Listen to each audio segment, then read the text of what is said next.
sending out the call, just like Dr. King said, come to Selma in 1965. We're saying come to Raleigh in 2014.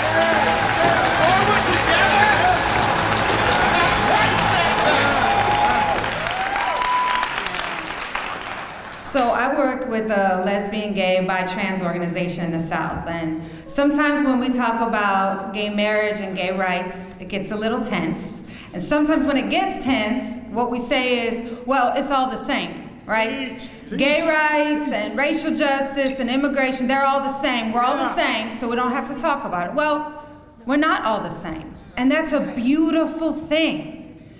And I don't know about y'all, but I know a God that never once said we have to be exactly the same to deserve respect.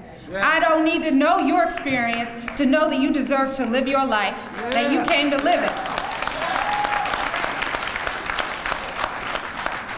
So I want to talk a little bit what it's like to live in this community and other small communities around the South, right? And in this country, people talk a lot about gay marriage, but in our community, particularly for immigrants and people of color, every day, we can lose our life, we can lose our job, we can lose our kids, and we can just constantly live in fear simply because we have decided that we're willing to live out loud and we're not scared anymore, right?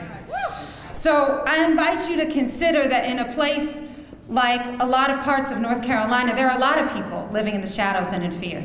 Either because they're picking our cucumbers and our tomatoes and are good enough to wash our dishes, but have to live in fear that ICE is going to come deport them and take them away from their families. Or because they're just living in poverty and it's taken all of our hope, right?